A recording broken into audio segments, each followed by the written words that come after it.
Porteira aberta, seja bem-vinda, bem-vindo ao podcast do Patrone, espaço para falar do agro com quem entende. A persistência de quem não desiste de tentar e não se curva diante de obstáculos. Esta é uma das características marcantes da nossa convidada, que não mede esforços para exercer com excelência a profissão que escolheu e tornou-se nome certo nas listas que reúnem principais jornalistas do agro brasileiro.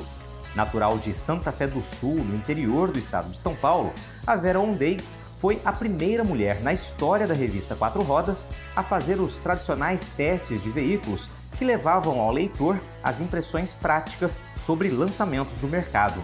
Para escrever as reportagens, mergulhava em viagens que duravam semanas, numa época em que muitas vezes identificar o caminho até o destino era desafiador.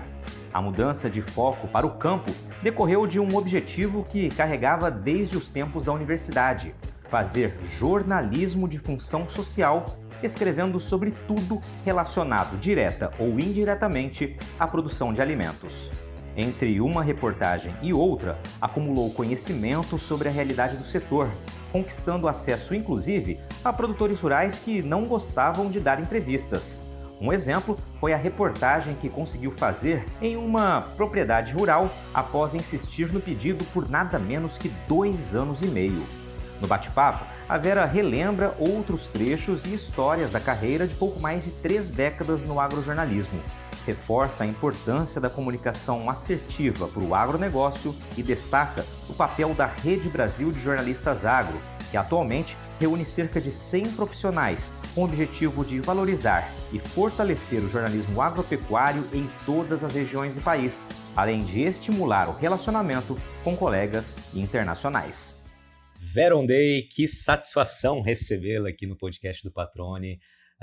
Normalmente eu falo, nossa, o pessoal tem agenda corrida, a gente tem agenda corrida e fica difícil, né, conseguir encaixar uma data. Agora você compartilha da mesma profissão que eu, não tem como dizer outra coisa, né? A correria é das 5 da manhã à meia-noite, olhe lá, isso quando não tem que acordar de madrugada, né? Por aí também. Seja bem-vindo ao podcast Patrone, obrigado por ter aceitado o convite. Patrone, obrigado pelo convite, é um prazer conversar com você, colega de uma jornada no agro, enfim, obrigado pelo convite. E aí, quando a gente fala em correria, Vera, que eu brinquei aqui nesse início, é uma correria gostosa, né? A gente fala, nossa, que muitas vezes está cansado, que a profissão exige, mas eu me sinto tão satisfeito em fazer a profissão que eu exerço, e acho que você, pelo que eu te conheço, pelo que eu já ouvi de conversas suas, de entrevistas suas, também é uma apaixonada pelo que faz. Estou certo ou estou errado? O jornalismo é o que a gente respira 24 horas por dia e há muito tempo, né? Que é uma grande diferença, né, da gente como profissional, de alguém que gosta de comunicação, né, que está lá, que é legal hoje, né, você estar nas redes sociais, você ter sua presença, você marcar posição, enfim, você é um profissional de um outro setor, mesmo do agro, enfim, mas é uma parte da sua vida a comunicação, né? Para a gente que é jornalista é o tempo todo, a gente está com notícia diariamente, a gente está olhando para tudo, a gente respira e vive disso, né, o tempo todo. Exatamente, exatamente. E aí, Vera, vamos lá, para que as pessoas que eventualmente não te conheçam, né, as pessoas que fazem o agro certamente já leram alguma reportagem tua, são vários anos de carreira, a gente vai falar sobre isso. Eu queria que você só se apresentasse para quem está ouvindo, né, você, da tua origem e como que você chega até o agro, né? Eu já sei, mas gostaria de ouvir você dividindo com a gente aqui. Olha, eu estou aqui num mês muito importante para mim, abril, né? Dia 15 de abril, meu pai faz 90 anos. Esses dias eu até estava pensando, né? Quando é que eu comecei a ver alguma coisa estruturada, né, de comunicação? Né? E eu era muito criança, eu via meu pai estruturar palestras, porque ele era do movimento de igreja, movimento de cursilho. Eu não sabia exatamente o que aquilo significava, mas eu via ele com uma disciplina bastante grande, né? Meu pai é comerciante, né? Ele foi professor no início da carreira dele, mas ele era comerciante, a profissão dele. E mesmo assim, ele tinha uma disciplina da escrita, né? Uma disciplina de você sentar, fazer um roteiro do que você vai falar, subir num palco, né? Expressar aquelas coisas que ele acredita, que ele vivia por aquilo, entendeu? Então, esse mês é especial para mim por causa dos 90 anos e porque veio essa lembrança muito forte em mim, né, dessa coisa da comunicação, né? Então, eu tenho essa raiz, né, de infância, embora quando eu pensava, né, o que eu ia ser na vida, jamais comunicação passou pela minha cabeça. Eu queria ser agrônoma, não, desculpa, veterinária. A primeira era veterinária, porque eu adoro, sou gateira de profissão também, sou ativista, enfim. Veterinária de pet, então, né? Não era veterinária de fazenda inicialmente. Provavelmente, porque, enfim, eu sou ativista de animal, adote um sempre. E depois eu falava assim, bom, já que eu não posso ser veterinária, eu vou ser agrônoma. Então eu parti para a busca, né, de uma faculdade e tal, agronomia. Eu prestei o vestibular, tanto é que eu prestei vestibular de agronomia e jornalismo. Aí eu fiz o vestibular todo de para jornalismo e o de agronomia era a Unesp, na época que eu prestei agronomia. Eu fui no primeiro dia, no segundo e no terceiro já eu não fui. Eu decidi ali que ia ser jornalismo, né? E não me arrependo, né? Esse retorno para o agro, talvez seja essa ligação novamente com o meu passado lá de querer ser agrônoma, e jamais a comunicação fez parte de um querer lá no início da minha carreira. Essa sua identidade, essa sua identificação com a medicina veterinária que você citou aqui por conta, né, de ser gatista, como você brincou, ficou claro. Agora, por que a agronomia também pintou esse interesse na época? É porque eu sou do interior de São Paulo, né, numa cidade bem pequena, na divisa com Minas Gerais e Mato Grosso do Sul, né, bem no triângulo ali, se chama Santa Fé do Sul. E eu morava, né, meu pai mora ainda, do lado da casa do delegado agrícola da cidade, né? E ele sabia que eu gostava, e eu queria fazer agronomia. Eu tinha cerca de 16 anos, 15 anos nessa época da agronomia, e ele me chamava para ir em dia de campo. Eu lembro que eu fui em dia de campo de feijão, fui ver pastagem, não entendia nada, era muito jovem ainda na época, né?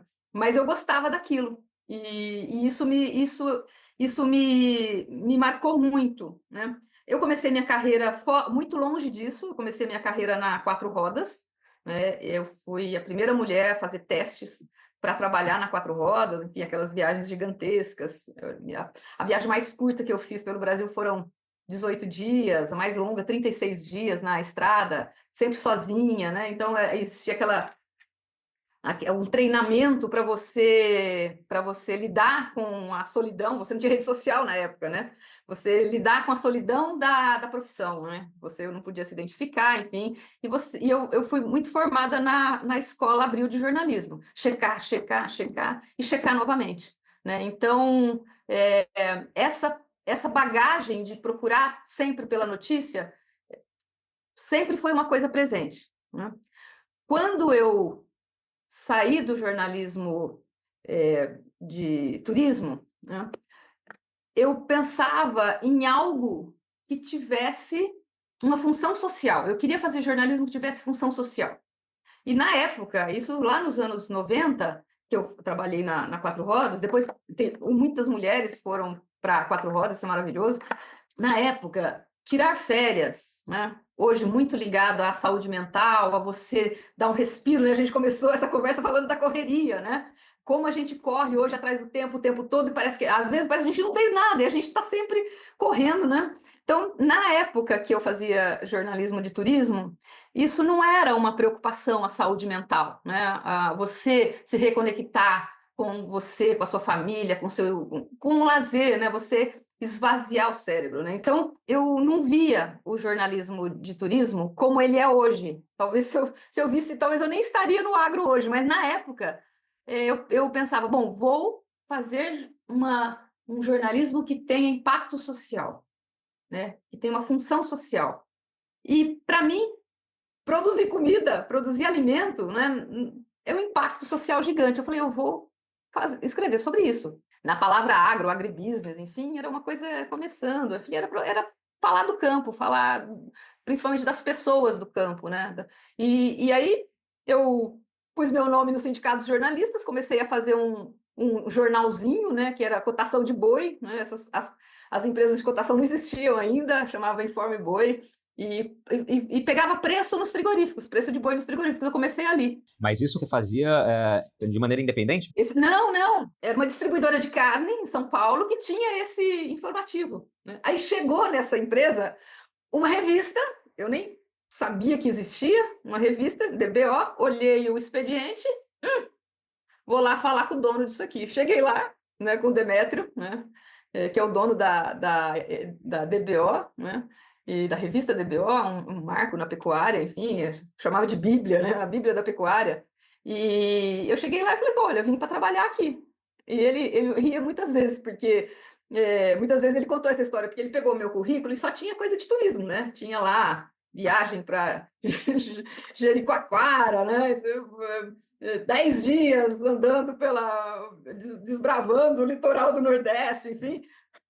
Mas eu sempre gostei de números, eu sempre gostei de análise, e ele viu isso em mim, né? E aí eu fui tomar conta do mercado de leilões lá na DBO, vi o mercado de touros nascer, esse mercado de genética, enfim, e é minha casa lá, sempre foi minha casa, fiquei 17 anos lá na DBO, passando por site, passando por aquela primeira experiência online, né? Depois, nos anos 2000, aí depois o mundo online deu uma enxugada e depois retornou. Então, a DBO sempre foi minha casa nesse sentido.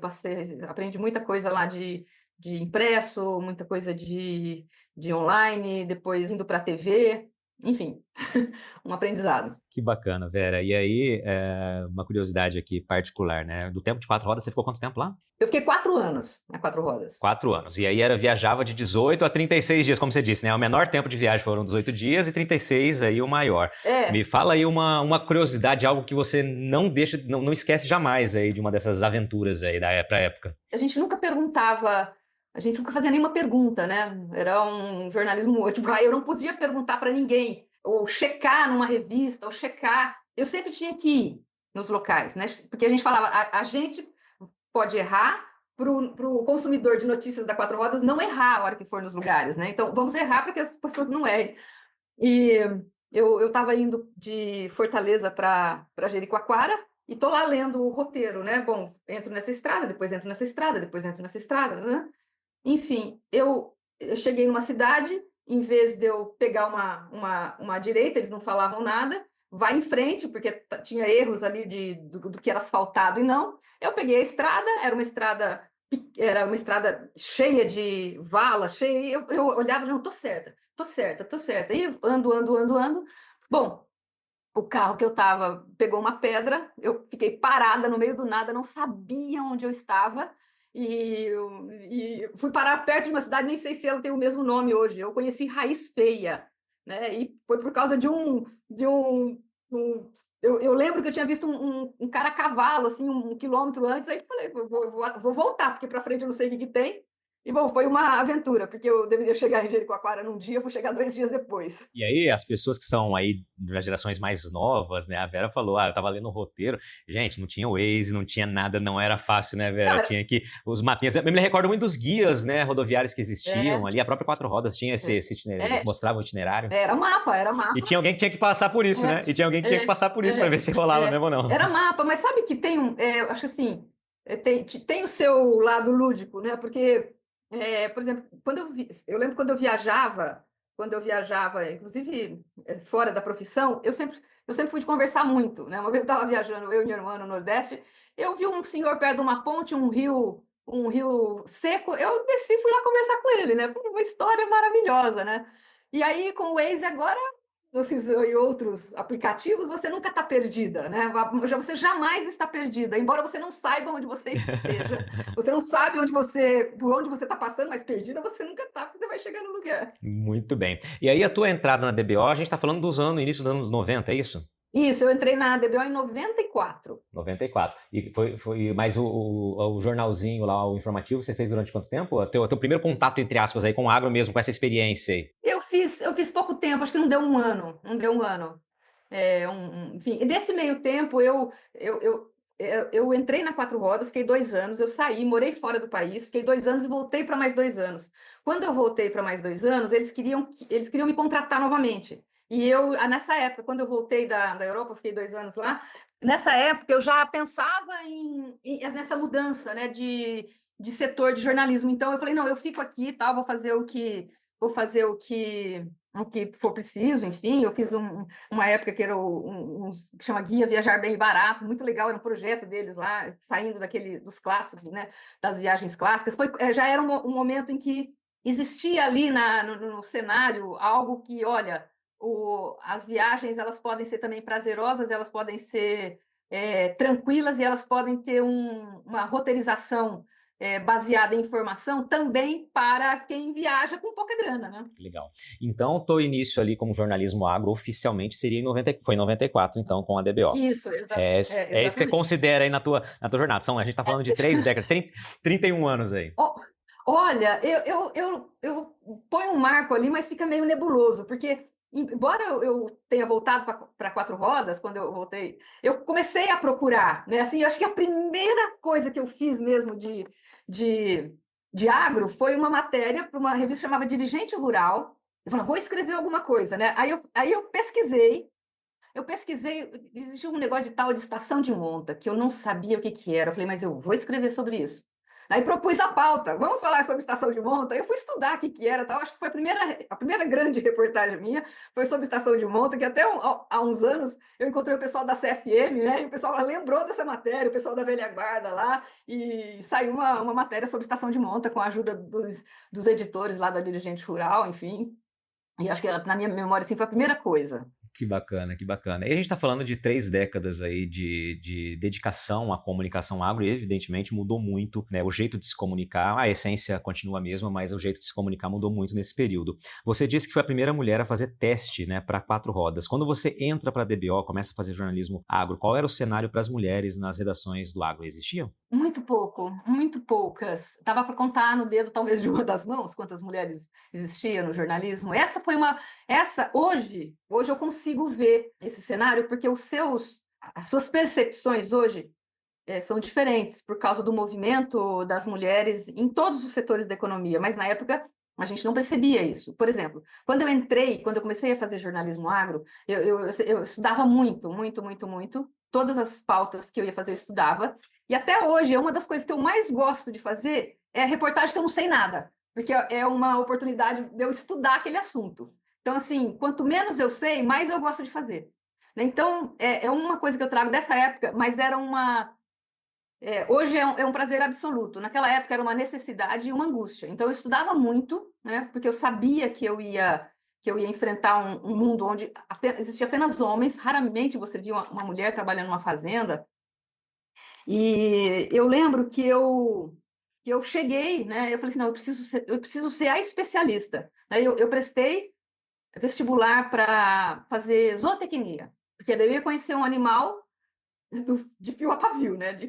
Do rabinho até a orelha, eu ia conhecer o funcionamento de um animal. Eu prestei vestibular, eu passei. Aí, patrona, eu comecei a pensar: bom, se eu virar uma especialista, né, e fazer uma faculdade disso, era isso que eu pensava na época, eu não vou ter mais por que fazer perguntas, né?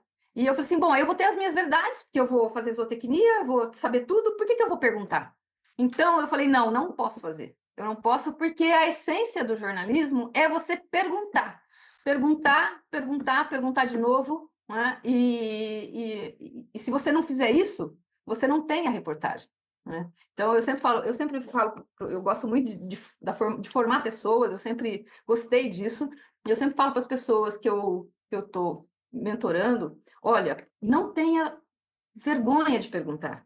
Não tenha jamais, porque a sua pergunta pode ser a pergunta que muitas das pessoas que vão entrar em contato com o seu material queira saber, né? Então, porque a gente está no jornalismo especializado, agro, né? Óbvio que você tem uma gama gigantesca de assuntos no agro, né? Você pode falar sobre qualquer coisa, né? Mas é um setor, né? É um setor. Então, quando a sociedade, os leitores, ou usuários da informação, na rede social, TV, podcast, quando fala agro, na cabeça de muita gente é um bololô só, né? Então, eu acho que você tem que perguntar sempre, sempre, sempre. E jamais ter a vergonha, né, de colocar aquela pergunta numa mesa. É muito interessante isso que você fala, inclusive foi um dos pontos que eu anotei, a gente conversou aqui antes do início da gravação, que eu ouvi uma entrevista sua num podcast, né, de alguns anos atrás, o Agro 360, e essa tua percepção, essa tua linha de raciocínio me chamou muita atenção, você falou sobre isso naquela oportunidade também, que era esse interesse em determinado momento em pensar em fazer zootecnia para ganhar mais informação técnica sobre aquilo que você estava reportando, mas ao mesmo tempo essa consciência de que você tomaria de alguma forma, um partido quando você fosse fazer a entrevista a campo. Você já teria uma ideia formada e perderia um pouco dessa essência de ter um olhar mais inocente ou mais curioso sobre aquele determinado assunto que você estivesse falando, no caso aí, a questão da bovinocultura. Então, acho que é muito interessante. Aí você fala, né? A gente tem que perguntar e perguntar de tudo, né? Muitas vezes uma pergunta muito inocente, muito simples, ela traz uma resposta muito elucidativa que vai explicar para aquele ouvinte, para aquele leitor, para aquele telespectador, né, para aquele internauta, trazendo aí todas as linguagens de hoje, a resposta àquela dúvida que ele tem, né? Acho que é muito bacana a gente não esquecer disso, né? Faça as perguntas e faça todas as perguntas que vierem. O que os especialistas em comunicação dizem hoje, né, é que, óbvio que nós, jornalistas, na nossa profissão, a gente precisa realmente estudar, né? Tem até aquela regrinha, olha, escolha um assunto e estude 10 minutos por dia. 10, não é 11, 15, não são 20. Pegue 10 minutos do seu dia e se dedique a um assunto que você goste ou um assunto que você acha que é muito interessante para a sua carreira. E tenha na sua formação o que os especialistas chamam de formação em T.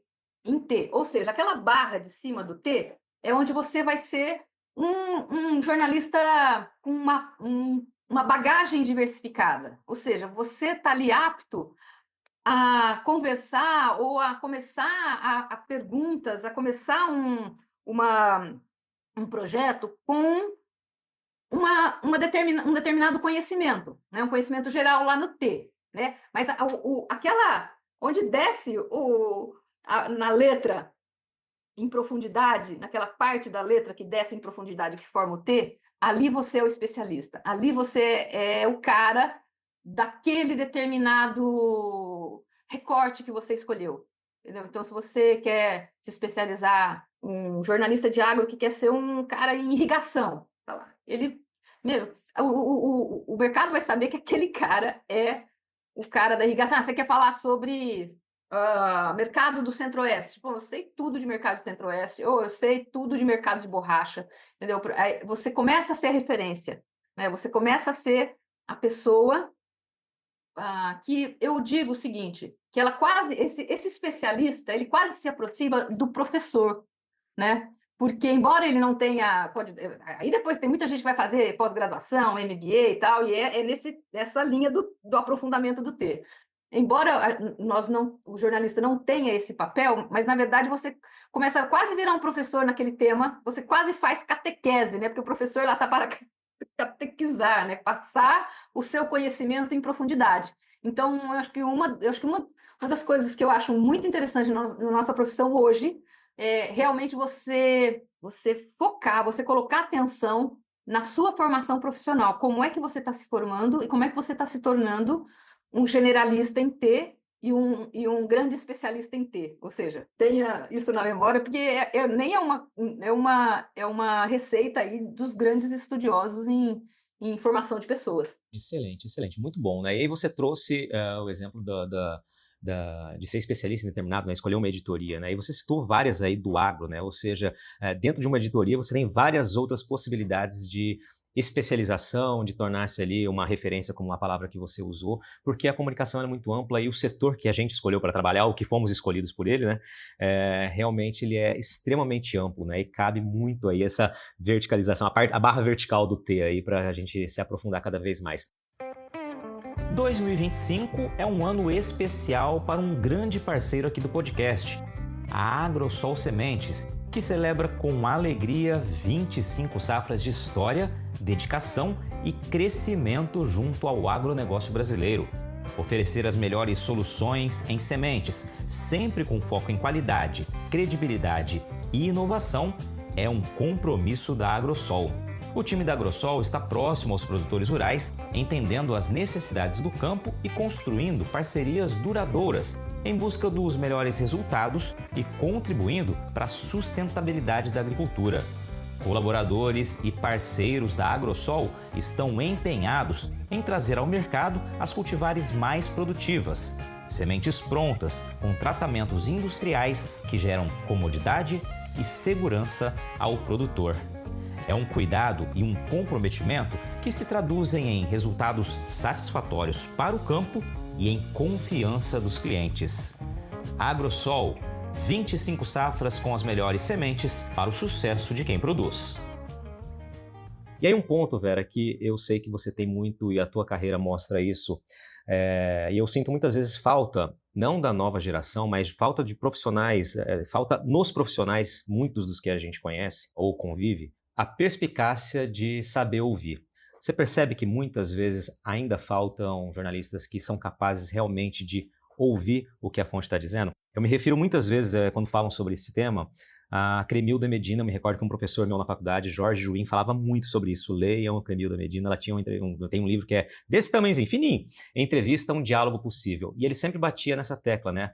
Você vai para uma entrevista, você não vai para uma inquisição, você não vai para um interrogatório, você vai para um diálogo, né? Olho no olho, ouvir aquela pessoa. E aquilo vai enriquecer não só a sua reportagem, mas a sua cultura, a sua bagagem, né? E eu levo isso ao pé da letra, né? Sempre busquei tentar levar ao pé da letra isso. E eu sinto muitas vezes, inclusive ouvindo de fontes as mais diversas, olha, mas foi uma entrevista tão simples, foi fácil, me senti à vontade porque já tive outras experiências em que a pessoa não me ouvia ou dizia o que eu tinha que dizer.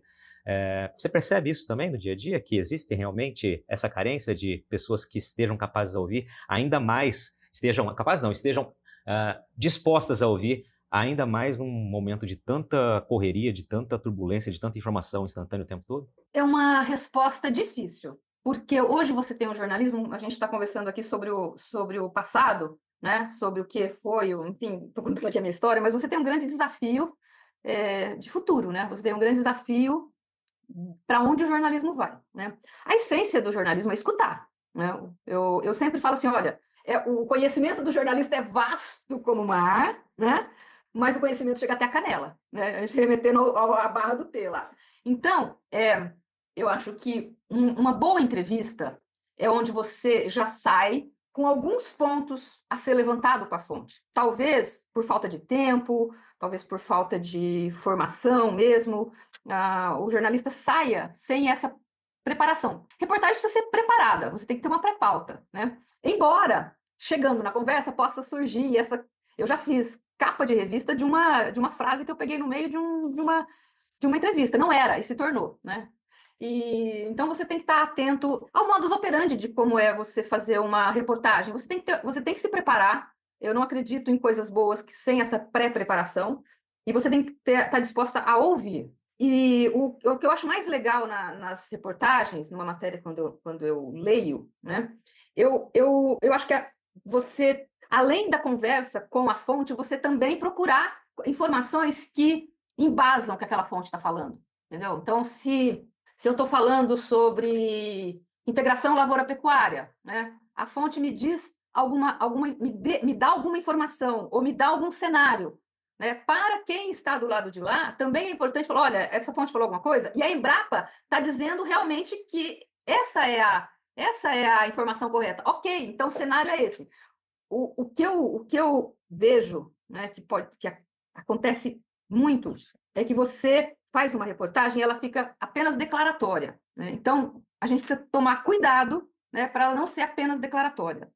E para ela não ser apenas declaratória, você precisa ouvir, né, ouvir realmente o que a fonte está dizendo, ouvir o que ela tem de informação, né? Você fazer o que eu chamava antigamente de copião, né? Olha, quais são os pontos aqui depois da reportagem? O que ela falou? O que é notícia, né? No meu veículo de comunicação, na minha plataforma, no meu ecossistema, né? Hoje é a palavra que a gente usa, porque as pessoas constroem ecossistemas de comunicação, né?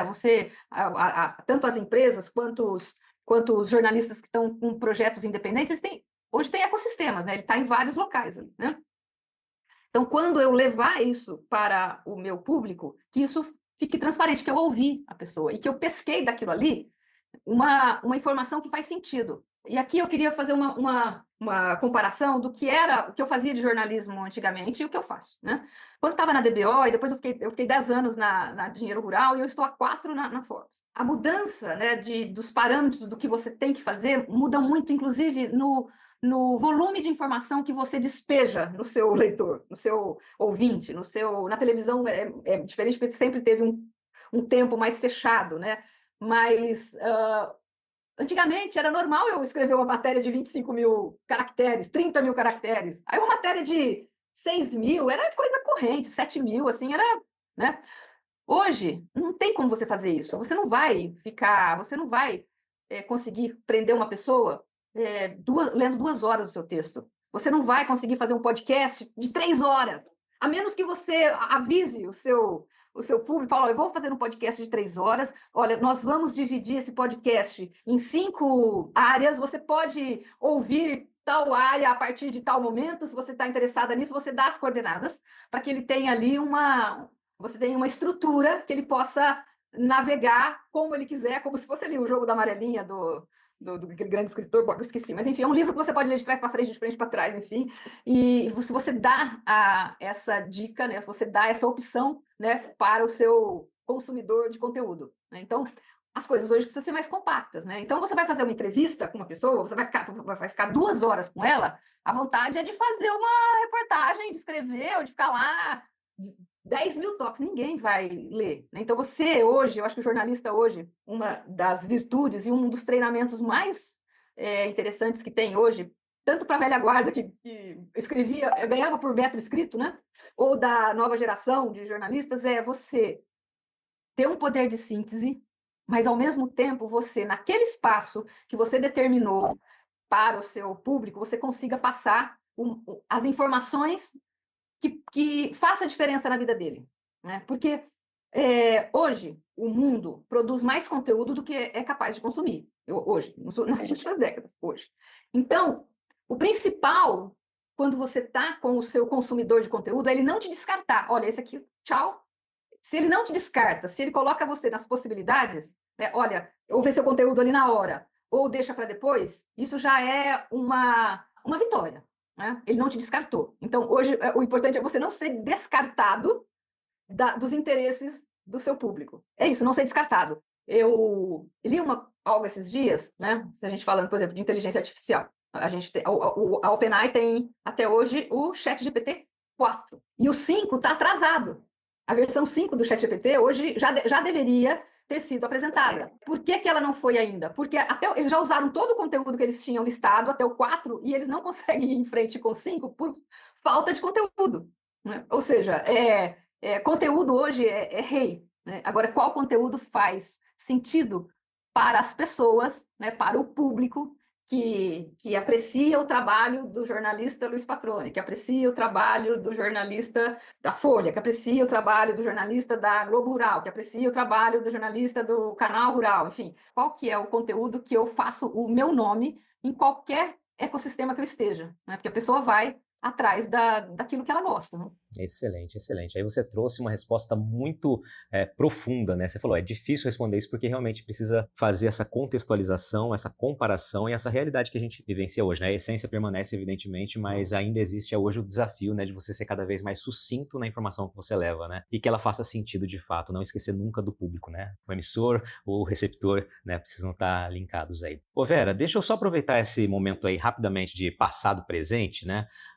Me fala como era, só para que as pessoas também ouçam e se atentem às diferenças que a gente vivencia hoje, como era produzir notícia, captar notícia, né, quando você começou no agro, né, lá na década de 90 e hoje, né, o dia a dia da Vera Ondey, por exemplo. Tem uma coisa que não muda, é ir atrás das boas notícias. O modo de ir atrás das boas notícias mudou muito, né? Durante muito tempo, você tinha tempo para as grandes reportagens. Era um tempo de estudo. Eu cheguei a fazer reportagem que eu fiquei 4 meses pesquisando. E valeu que depois ganhou um prêmio, né? Ganhou um prêmio de jornalismo ali. E eu gostei muito e virou tese de doutorado numa universidade do Rio Grande do Sul. Mas eu fiquei 4 meses. Eu mapeei o Brasil inteiro, onde tinha erosão. Mas não só erosão, onde tinha também vossoroca, porque a vossoroca ela é uma erosão, né? e do meio, ou sabe, ou já viu alguma coisa, é uma erosão traiçoeira, né? Porque a erosão tradicional que a gente vê, ela começa de cima, né, e vai para baixo. Você vai, uma pastagem, alguma coisa assim, você vai vendo o buraco lá sendo formado. Na Vossoroca, não. A água infiltra, ela encontra uma laje, né, uma pedra ali, e ela vai fazendo um buraco embaixo. De repente, tem um buraco no meio da sua pastagem, no meio da sua lavoura. Essa é a Vossoroca. Eu fiz um mapeamento do Brasil inteiro sobre vossorocas e erosões, e fui do Pantanal, interior de São Paulo, onde tinha um projeto de barraginhas, em Minas Gerais, Centro-Oeste, tive em Pantanal, tive em Coxim, enfim, foi um trabalho gigante. E ganhou a Tortuga, que é hoje a DSM, né? Fez um prêmio único da história dela, para comemorar os 50 anos da empresa no Brasil. E premiaram 3 jornalistas, um de TV, um de jornal e um de impresso, né? De jornal ganhou a Beth Mello, de televisão ganhou o Dacier, da Globo Rural, e eu ganhei de impresso. E depois falaram, por que você ganhou? Porque falava de erosão, que era a gente teve a DBO na época teve a sensibilidade de deixar, né, eu fazer essa pauta, né, comprar a ideia da pauta, né, que era um grande problema, as erosões, continua um grande problema, e a capa era assim, era algo chocante, porque era um buraco gigantesco, que ali já não tinha mais o que fazer, e um humano lá no fundo, que praticamente nem aparecia, quase precisava de uma seta para mostrar o humano, e a gente ali mostrando a proporção ali do problema, né, enfim. Foi um trabalho muito legal. Bom, o que eu estou dizendo é o seguinte: existia esse tempo. Eu fiquei 2 anos e meio para entrar numa fazenda. Não desisti. Mês e meio, eu ia lá. Quero fazer uma reportagem aqui. Quero fazer uma reportagem aqui. 2 anos e meio. E eu fiz essa reportagem. Eu fui a primeira, acho que talvez a única jornalista que entrou na Fazenda Nova Piratininga, ali em Goiás. Enfim, então, eu acho que assim, o jornalismo continua igual. Você quer fazer? Vai. Faz. Uma hora sai. Entendeu? Fica lá. Né? Ao mesmo tempo, você tem as redações ficaram muito pequenas hoje, você não tem mais grandes redações. Além disso, você tem vários projetos de jornalistas que estão fazendo carreira solo, com veículos muito bem direcionados, com pauta muito bem direcionada, ou seja, é ele, junto com um colega, junto com 2 ou 3, falando, vamos fazer. Tem vários hoje no agro, né? Então, é muito diferente, é muito diferente. Hoje eu vejo que tem uma corrida muito grande por um jornalismo que não é hard news, mas ele se aproxima muito do hard news, ou seja, você está ali na boca da notícia, ali na hora, mas você não tem essa estrutura, então você escolhe algumas coisas e se aprofunda naquilo. E o que eu sinto falta hoje, que eu acho que é uma coisa que para o nosso futuro do jornalismo ele vai ganhar tração, são as reportagens, né, em qualquer plataforma, as reportagens mais aprofundadas, né, elas não vão ter um grande público de algo que viraliza, mas eu acho que a parte do jornalismo reputacional, que vai fazer você tracionar público dentro do conhecimento que você tem, é realmente você, em alguns momentos, né, do seu trabalho, fazer um aprofundamento. Daí a questão de você ter conhecimento sobre determinados setores daquilo que te interessa. Eu acho que isso vai tracionar na comunicação, no jornalismo, e isso também vai ajudar o jornalismo a resgatar o nível de confiança no próprio jornalismo, porque hoje é fato, existe um declínio de confiança no jornalismo. Quem tiver a curiosidade de entrar no Instituto Reuters, né, eles têm um trabalho todo ano, né, das tendências, e nesse ano eles fazem um parênteses aqui, eles fazem um apanhado com líderes de mídia aí na Europa, Estados Unidos e também no Brasil, né? Existe um nível de confiança no jornalismo que tem diminuído, né? Então, isso é fato. E aí atribui a ataques políticos hostis, a legislações restritivas à liberdade de imprensa, são vários motivos. Mas uma das coisas que eu acredito que você possa tracionar essa confiança no jornalismo, pelos motivos que a gente tem conversado aqui, você é um especialista, você está lá, todo o seu tempo, né, todo o seu tempo de profissional está em busca da informação, né? Uma das coisas é novamente resgatar esses polos, né? Essas áreas de aglutinação de conteúdos profundos, né? Em que você traz uma reflexão, e aí, para o seu público, para a sua comunidade, eu sempre acreditei no jornalismo de comunidade, ou seja, você capta e você traz para a sua influência, ou para a influência do veículo que você trabalha, ou para a influência do projeto que você está, uma comunidade, né? Que é que as pessoas que vão estar junto com você. Então, o jornalismo de comunidade é muito importante nos dias atuais e daqui para frente cada vez mais. Muito bacana te ouvir falando, Vera, porque assim, você traz a tua experiência, a tua vivência, né, e uma clareza muito grande no raciocínio, né, e na maneira de trazer esse raciocínio ao público, né, e é muito bacana ficar ouvindo e pensando em tudo que você está falando, muito legal mesmo, para quem está ouvindo aí, certamente uma baita oportunidade de aprender, né, com a experiência de quem está aí há tanto tempo fazendo jornalismo, né, e mantendo essa essência independentemente das mudanças de formato, de forma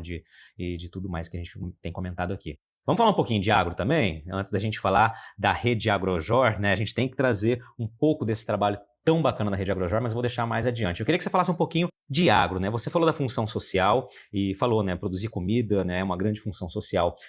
Qual a tua visão sobre o agro, né? O que mudou, assim, nesses 30 anos, além da evolução, tudo, o que você percebe em termos de, não só de relevância, mas de realidade do setor e de percepção do público, né, com relação à importância do agro, e já me emenda dizendo aí o que você admira no agro e o que você tiraria do agro.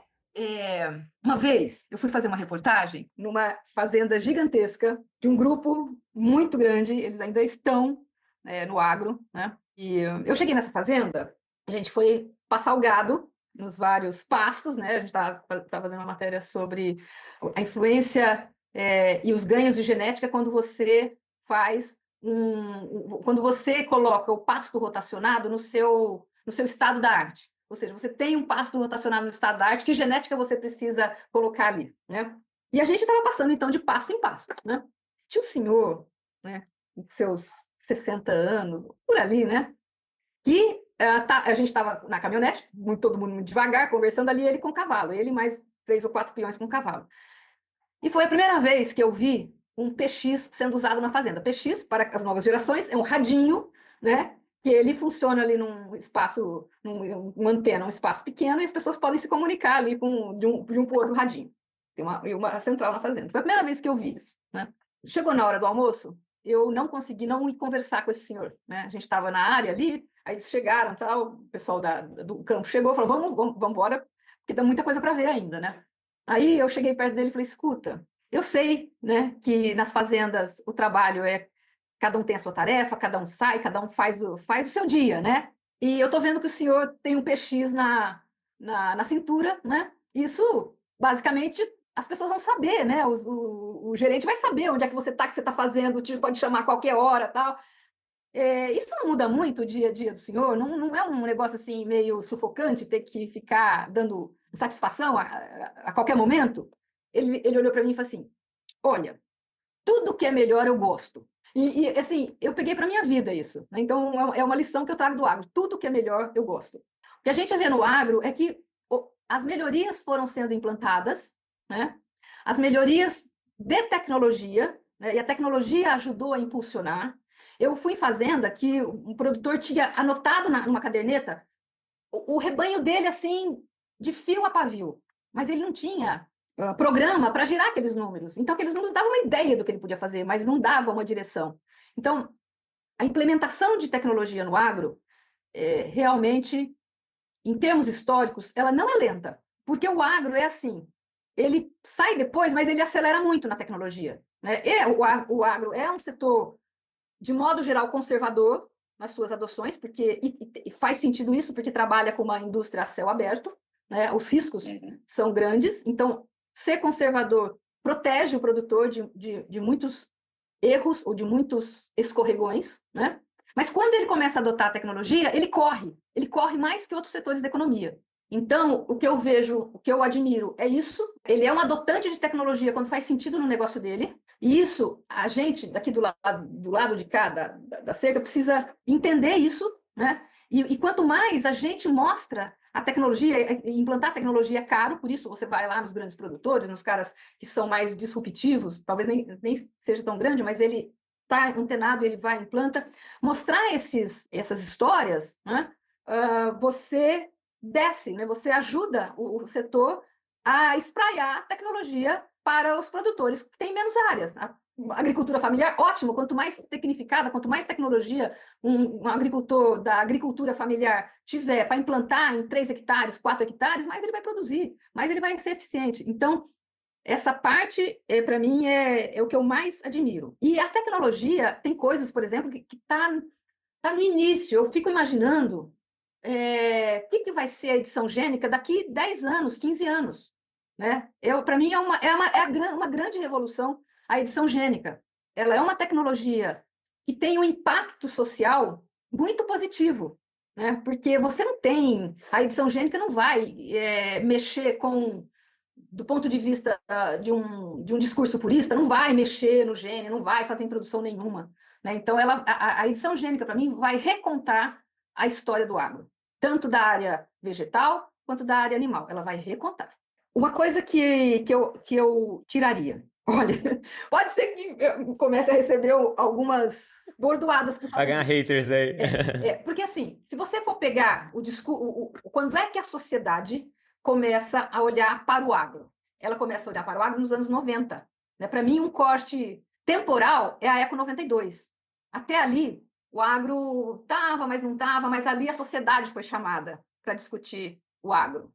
Né? A sociedade estava lá. Então, ali, óbvio que a coisa não acontece de um dia para o outro. Por isso, a partir dos anos 90, você tem o olhar urbano virado para como produz, de que jeito produz, esse agro é assim, esse agro é assado, esse agro salva, esse agro mata, esse agro é o destruidor, entendeu? Esse agro é o salvador. Então, eu acho que você ser o mais claro possível na sua comunicação é um ponto, e dentro dessa comunicação, eu acho que você precisa da escuta ativa. Você escutar o seu contraditório, o que não concorda, o que acha, às vezes até por falta de informação, né?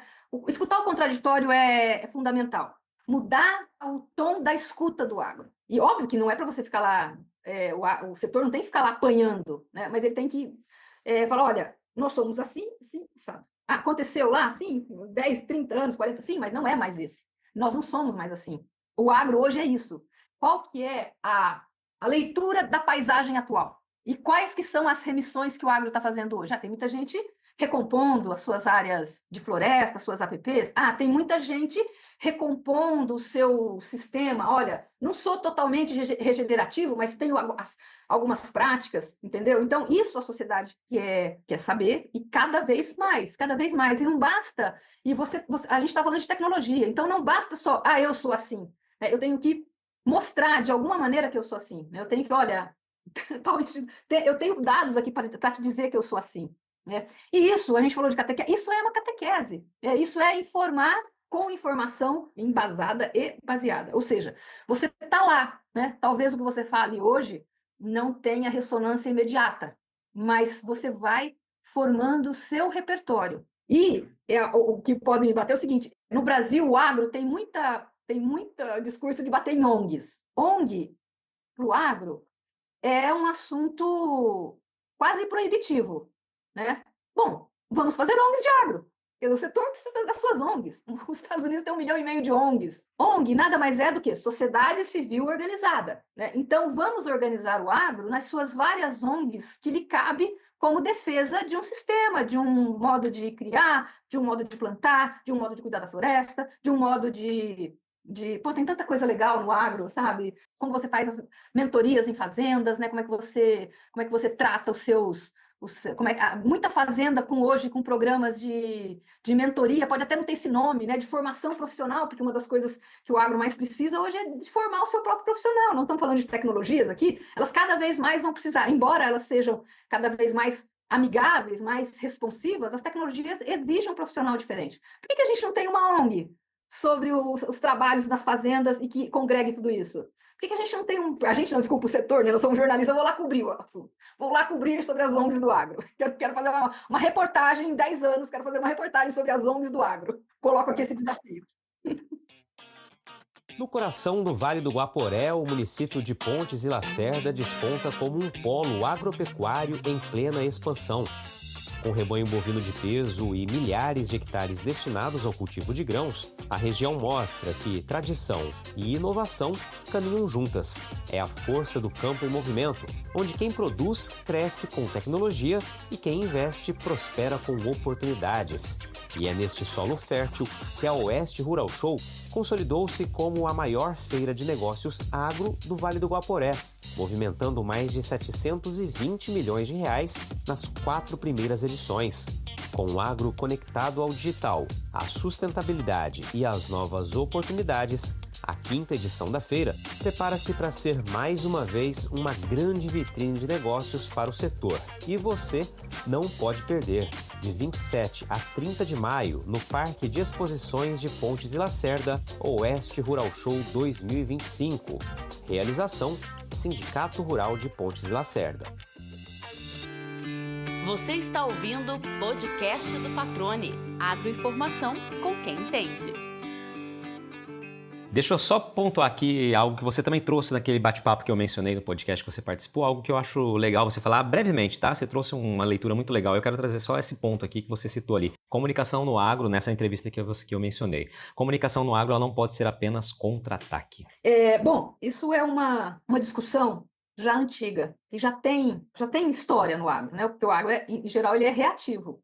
Ele espera e depois ele reage ao que está, de alguma forma, na comunicação aí na sociedade. Isso tem um sentido porque você precisa produzir conteúdos, né? Você precisa estar ativo, você precisa propor temas e não só ficar esperando, né? Embora, numa crise, alguma coisa assim, você realmente tem a parte da reação. Mas, de modo geral, a reação não pode ser o único cenário que você vê, né? Por isso que é importante você ter apoio. Fazer jornalismo não é barato, fazer comunicação não é uma coisa barata. Você precisa ter apoio do setor. Os veículos de comunicação, os projetos de comunicação, eles precisam ter apoio, né? Ele precisa ser patrocinado. Isso não significa que você vai trabalhar para o seu patrocinador. Você vai trabalhar, você vai fazer reportagens, você vai levantar temas que interessam ao setor, né? E aí sim você vai formando. Eu digo, aí um parênteses, quando eu digo, se alguma empresa faz um projeto lá assinado, ok. Mas de modo geral, eu estou dizendo, o financiamento da informação não é algo barato, né? Então você só consegue estruturar um projeto de informação do agro se você tiver como fazer isso, né? E o agro precisa ter isso. O agro ele precisa ser cada vez mais protagonista do seu próprio discurso. Quando eu falo discurso, é discurso em cima de fatos. Por exemplo, tem uma leva hoje, vou pegar um assunto bem simples para as pessoas entenderem, né? Tem uma leva hoje de informações sobre agricultura e pecuária regenerativa. Se você for para o setor, não tem algo estruturado sobre isso, ou você não vê um movimento, ela vai, volta, entendeu? E você tem, se você for procurar, você tem informações, você tem notícia todo dia de agricultura regenerativa. Estou dando um exemplo básico aqui, mas é isso, entendeu? Quais são as pautas, né, que geram informações e que elas possam ser um movimento, né? Eu pautar e não ser pautado, né? Isso é muito importante, né? E é óbvio que você, no dia a dia, quando você pega as notícias de modo geral, o agro é um setor ali da comunicação, né? Tem setores muito mais gigantescos hoje na comunicação do que o agro, e sempre foi assim, porque o agro é um setor, embora tenha esse peso gigantesco no PIB, mas você pega as plataformas, o tal do ecossistema de comunicação, você vai ver que para economia, né, embora a agro tem uma parte de economia grande, economia são editorias muito maiores, geral são economias muito maiores. Por exemplo, até a carreira hoje tem espaços gigantescos, própria mulheres, você vê que tem uma atração grande, né, na comunicação, né, nos meios de modo geral. Então, assim, eu sei que não é fácil, porque a gente começou essa conversa falando, o agro é diverso, ele é um setor gigantesco, e é impossível você cobrir tudo. Mas quando eu falo que ele tem que ser ativo, né, ele tem que pautar é nesse sentido, de você buscar o máximo de eficiência em volume de informação, em você estar presente, porque hoje é o volume de informação que vai fazer com que os algoritmos tal te jogue em determinadas comunidades, enfim. É complicado, né? Teríamos que começar uma conversa só quais as estratégias, né? Mas já pensando, eu coloco quais as estratégias, né?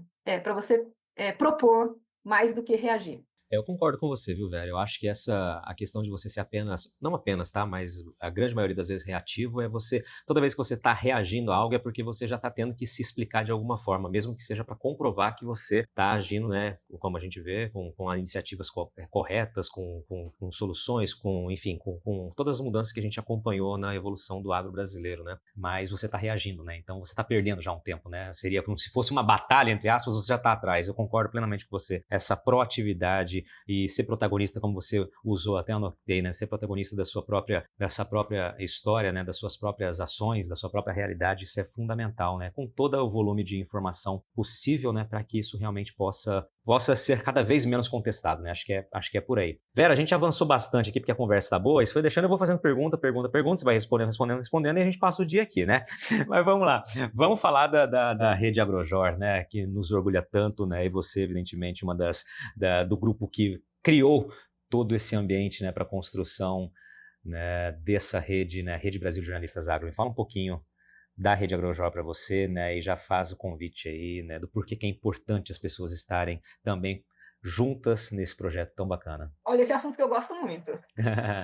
Bom, rapidamente, então, o Agrojor é um projeto que começou lá em 2014, né, quando a Viviane Taguchi, que é uma jornalista de agro super especializada, ela esteve na Argentina, no Congresso Mundial da Federação Internacional de Jornalistas Agro, e trouxe para o Brasil essa ideia de formar um grupo.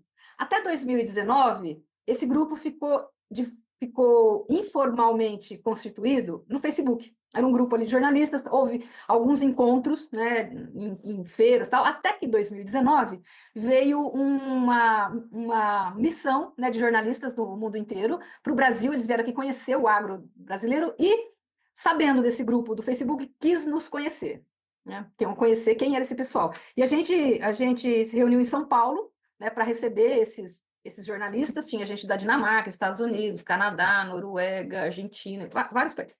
E a gente recebeu esse grupo aqui em São Paulo e houve uma mesa em que cada um colocou como é que era o jornalismo no seu país. E esse grupo foi um grupo que a IFAGE, né, que a federação estava por trás, né, dessa viagem. E aí, bom, bateu a vontade, a gente quer ser da IFAGE também, né? E a gente chamou uma reunião aberta, apareceram 10 jornalistas, depois entrou nesse grupo a Joana Colucci, que hoje está nos Estados Unidos. E então, 11 jornalistas, vamos formalizar, né? Vamos formalizar, vamos colocar no papel, porque a gente quer ser da IFAGE. A gente ficou 2019, desculpa, isso foi final de 2019, a gente ficou 2020, 2021, né? Isso pegou a pandemia, né? A gente ficou ali durante a pandemia fazendo reuniões online, e uma das coisas que eu sempre falo, ó, não terminou ali esse projeto porque ninguém saiu. Sabe aquela história? Ninguém soltou a mão de ninguém. Então, porque 2 anos conversando, chegou uma hora que a gente estava cansado, né? Enfim, mas a gente conseguiu, quando foi em 2022, tudo pronto, e a gente, então, institucionalizou a Rede Brasil de Jornalistas Agro, né? Então, nos 2 primeiros anos, no primeiro ano e meio, foi uma diretoria por questão estatutária implantada, né? E depois a gente teve a primeira eleição, onde eu fui eleita presidente da Agrojor. A gente é um grupo de cerca de 100 jornalistas, do qual o Luiz Patroni, para quem não sabe, é o vice-presidente da entidade. A gente é um grupo e a gente tem jornalistas do Brasil inteiro, nós somos em 100 jornalistas, batemos a marca de 100, e a ideia da Agrojor é que ela seja um espaço de networking, e que ela seja um espaço onde a gente procure uma formação melhor para nós mesmos, né? Porque o que a gente está conversando aqui o tempo todo, você precisa ser cada vez melhor, você precisa estar à frente do aprendizado de tecnologias. Por exemplo, inteligência artificial no jornalismo hoje é um desafio, tanto é que a gente vai começar uma oficina, estamos começando aí uma oficina sobre inteligência artificial no jornalismo, quais as ferramentas, a gente aprender a usar no nosso dia a dia as ferramentas que faz sentido para a gente. Então, esse grupo é um grupo, então, também de formação nossa, e antes de tudo é um grupo para a gente ser melhor na nossa profissão. E que quem precisar de jornalista de agro, outros veículos, empresas que querem projetos, empresas que querem jornalistas para suas áreas de comunicação corporativa, porque quando a gente fala de jornalismo, a gente também está falando do serviço, não só dos veículos tradicionais, dos novos projetos, mas também a gente está falando do jornalista que trabalha nas assessorias de imprensa, nós estamos falando do jornalista que trabalha na comunicação corporativa das empresas. Então, a ideia com a AgroJó é que nós sejamos profissionais cada vez melhores e mais capacitados para atender esse mercado da comunicação. Quer um bom jornalista? Vá lá na AgroJó, que estamos todos lá esperando. Né? Então, é um grupo que também olha para o que está acontecendo fora do mundo, né? No jornalismo global. Não por acaso, a gente formalizou para ser associado à Federação Internacional de Jornalistas Agro. O ano que vem, a gente vai receber aqui no Brasil a reunião da diretoria global da IFAGE. A gente está muito contente por ter sido escolhido para sediar, né? Vai ter jornalistas aqui que sabem o que está acontecendo no mundo inteiro da comunicação agro. E estamos em processo de formação. Nós somos uma entidade jovem, né? Estamos tateando os nossos caminhos, mas já bastante definido. Nós temos uma área que cuida dos workshops, né? São workshops mensais, que ali a gente discute. Nós estamos começando essa área dos serviços, que são das oficinas, que é colocar mesmo a mão na massa. Nós temos um encontro muito importante que chama Diálogos AgroJó. Esse ano a gente vai para o 3º ano, que é: vamos ouvir o que está acontecendo lá fora? Vamos trazer jornalistas de outros setores para conversar com a gente, né, para mostrar o que tem além do jornalismo agro, o que eles estão fazendo lá fora. Isso nós já está marcado. Esse ano vai ser no dia 4 de outubro, num sábado. Ele é para os jornalistas, ele é para os associados, mas também quem não é associado pode participar. Então, quem está ouvindo aqui não é associado da AgroJó pode. E quem é jornalista está convidado a fazer parte da AgroJó. Nós temos um site, redeagrojó.com.br, né? Convido todos que estão nos ouvindo a acompanhar a Rede AgroJó. A gente está nas redes sociais, LinkedIn, Instagram. E eu acho que temos um grande futuro. Eu acho que a comunicação é cada vez mais fundamental. O jornalista é um profissional que se reinventa a cada momento da comunicação, né? Teve que se reinventar na época do rádio, teve que se reinventar na época da TV, se reinventar com o online, e agora temos que nos reinventar com a comunicação ligada às redes sociais. Eu acredito que a inteligência artificial ainda vai mudar muito como o jornalismo vai trabalhar nesse cenário. E estamos na AgroJó para isso. Muito bacana, Vera, muito bem apresentado, né? Eu sou testemunha dessa vontade tão grande, né, de todos que formaram a AgroJó. Você trouxe aí desde 2014 esse trabalho, né, formiguinha, juntando forças aí sem desistir, sem soltar a mão de ninguém até a efetivação, né, e o registro de fato da rede, né? E desde o primeiro convite foi o Arios Mesquita, que também fez parte desse grupo aí das formiguinhas, né, que não soltavam a mão de ninguém, fez o convite, eu prontamente, né, quis participar, porque além de tudo isso que a Vera trouxe aqui, tem um fato que eu acho muito legal, né?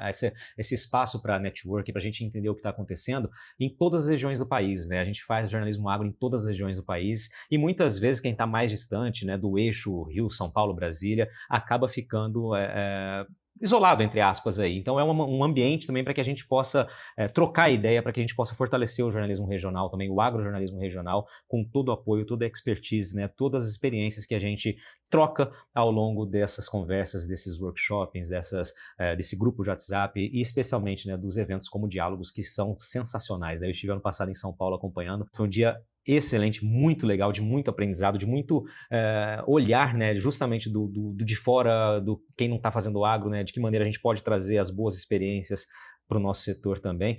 Esse ano certamente vai ser um sucesso no dia 4 de outubro, um sábado, e agora com as oficinas, né, que começaram inclusive nessa quinta-feira, né, a primeira aula dessas oficinas muito bacanas. Então, pessoal, busca ali informação lá no site da Rede AgroJó, redeagrojor.com.br, né, conversa com a gente aí, conversa com a Vera, tem uma equipe muito grande da diretoria e com outros que participam ali, que fazem parte desses aproximadamente 100 jornalistas agro que hoje, né, compõem essa rede. Muito legal. Vera, vamos caminhar para o fim aqui, senão, como eu disse, a gente vai faltar só um tereré aqui do lado de cá, um café do lado daí, ou um chimarrão, não sei o que você toma aí, mas para a gente fechar, arrematar. Temos 3 perguntinhas rápidas e tradicionais aqui no podcast que todo mundo que passa tem que responder, tá?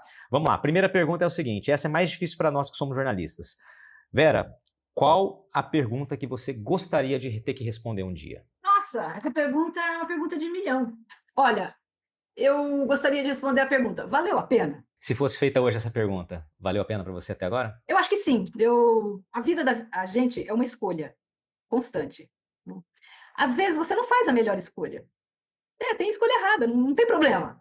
Mas o importante é o movimento. Eu falo, o importante é o movimento. Para onde que está indo o seu movimento, né? Então, sim, valeu. Eu acho que os movimentos principais têm sido feitos. Legal, legal. Outra é mais simples, tá? Uma curiosidade sobre você e não vale falar da paixão por gatos porque você já trouxe essa informação no bate-papo aqui. Adoro fazer pão. É uma paixão, assim. Eu gosto de cozinhar de modo geral, mas descobri na pandemia que eu gosto muito de fazer pão. Olha, E não é pode ser modismo? Não sei, mas o pão é de uma simplicidade total, né? Basicamente, pão é farinha e água. É meio óbvio o pão, né? E sabe aquela história? O óbvio precisa sempre ser dito, o óbvio precisa sempre estar E o pão é óbvio, então eu me apaixonei por pão. Então, quando eu não faço pão, eu saio distribuindo, né? Levo para a redação, levo para os vizinhos. Quando eu estou na casa dos meus pais, os irmãos, enfim, eu gosto de pão.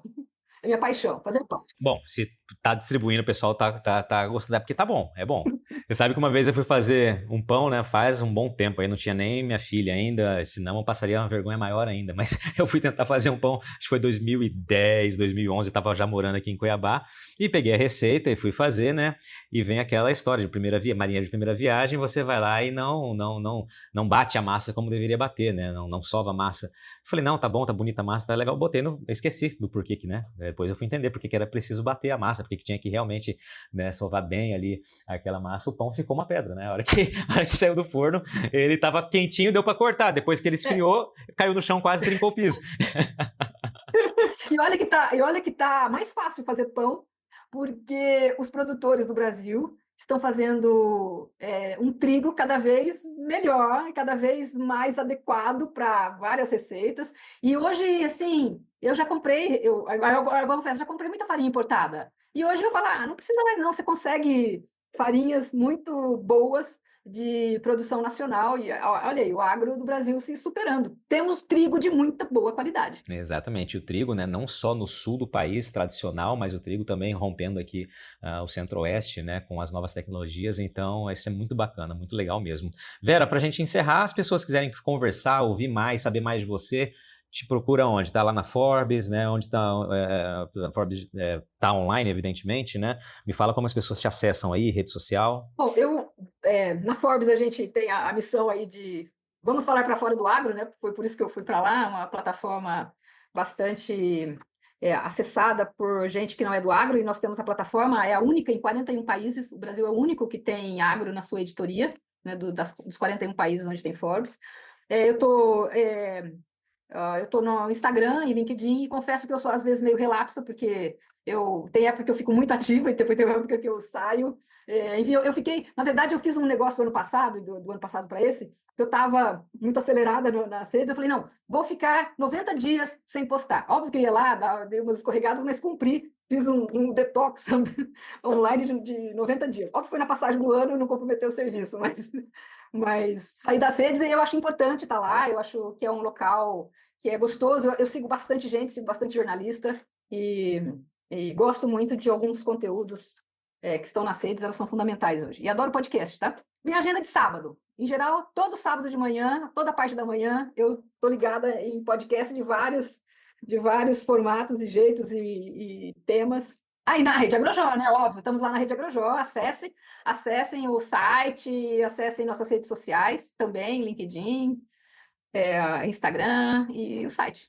Muito bacana, muito bacana. No Instagram tá lá, Veronday, né? Do jeito que se pronuncia mesmo, vai encontrar lá, @Veronday, e no LinkedIn acho que é o mesmo, né? É o mesmo, é o mesmo. Muito bem. Vera, quero te agradecer demais por esse bate-papo, né? Uma um relato gigantesco da experiência de comunicação, de jornalismo, de agro, da maneira de enxergar, né, como um profissional que mergulha de fato, né, está mergulhado há mais de 3 décadas nesse setor tão importante da nossa economia, né, e fazendo algo que é fundamental, que é comunicar a realidade do agro e comunicar com profundidade. Te agradeço demais por esse bate-papo. Como eu disse, a hora passou voando aqui, mas foi muito, muito, muito legal, viu? Obrigado e sucesso aí. Obrigada pelo convite. Eu sempre digo o seguinte, se houver outra vida, eu quero voltar jornalista. E já marco com você, porque eu também acho que se você tiver outra vida, você vai voltar como jornalista e a gente tem um encontro marcado. Que é o nome de um livro, aliás, maravilhoso. E aí, gostou do bate-papo? Então dá aquela força e compartilha essa entrevista com os seus contatos. E olha, aproveita para mandar aquele feedback dizendo o que você está achando do podcast do Patrone. Pode criticar, elogiar, sugerir temas e pessoas para dividir boas histórias aqui nos próximos episódios. É só enviar uma mensagem lá no Instagram para @LuizPatrone que a gente troca uma ideia, viu? Então, gente, sucesso da porteira para dentro, força e fé da porteira para fora e vamos que vamos. Você ouviu o podcast do Patrone, agroinformação com quem entende.